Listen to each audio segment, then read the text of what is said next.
We're now on Romans chapter 3 and verse 21. It starts a new section, but now. And you can almost hear Paul's excitement. He's filled in the background, and we now get to the main thing that he's wanted to say. He says that God's righteousness has been made known now. It was always there. It was even spoken of by the law and the prophets, but it's now out in the open and available for all to see. Now, note, we're talking about God's righteousness, not a righteousness coming from God. There are fierce arguments among theologians about which way to interpret these next few verses, but this is what I think it means. First of all, in the original language, it doesn't say that the righteousness of God was given through faith. It simply says the righteousness is through faith in Christ. Now that could mean I exercise faith in Christ and obtain righteousness as a result. And many people believe that that's what it means. But it can also mean the righteousness is through the faithfulness of Christ, because the Greek word pistos can mean faith or it can mean faithfulness. So this would mean that righteousness is through the righteousness of God, that is shown through the faithfulness of Christ. Now, which is correct? Let's read the next line and we'll find out. This righteousness is through faith in Christ to all who believe. Now, the words to all who believe is really the same as faith in Christ.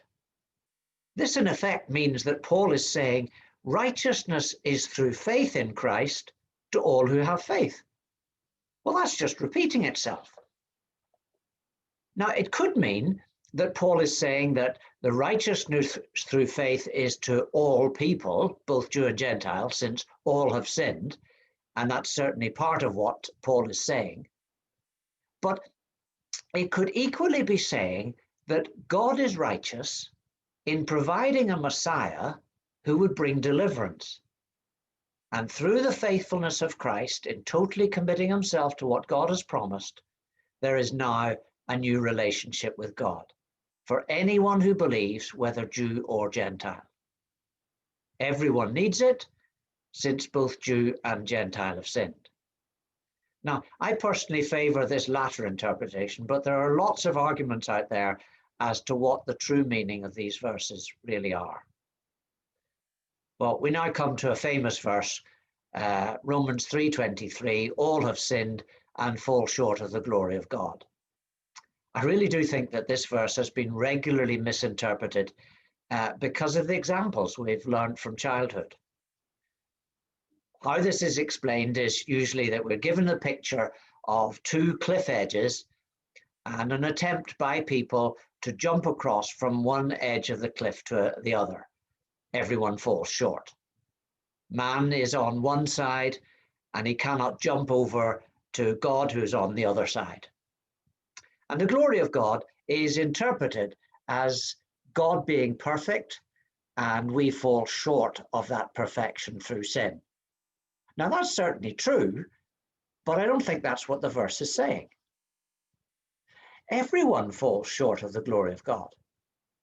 There's no being who is equal to God and his glory, not even the angels who have never sinned. You don't have to sin to fall short of God's glory. You just have to be a created being. And everything is created, even angels, and everything in the world falls short of God's glory. So what does this mean when it says we fall short of the glory of God? What is it about God that we fall short of as a result of sin? We just need to know how the term is used in Romans to see what Paul means. In Romans 5 and verse 2, it says we rejoice in the hope of the glory of God. The full measure of life will be given us at the resurrection. So we lost something as a result of sin, we will gain it again at the resurrection. In Romans 6, verse 4, Christ was raised by the glory of the Father. Resurrection life was poured into Jesus, and he rose from the dead, never to die again. The same hope that we as believers have before the final resurrection takes place. Romans 8, 20, 21 talks of creation hoping for freedom from corruption and moving into the glory of the children of God.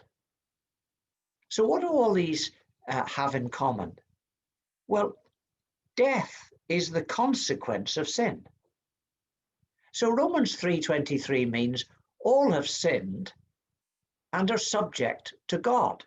Subject to death. That is a glory in God that no person has. So this verse means all have sinned and fall short, meaning we have died as a result of sin. And the hope for the Christian is that life will be given back again in its full measure at the resurrection. Next time, we'll tackle some more big subjects like redemption and atonement.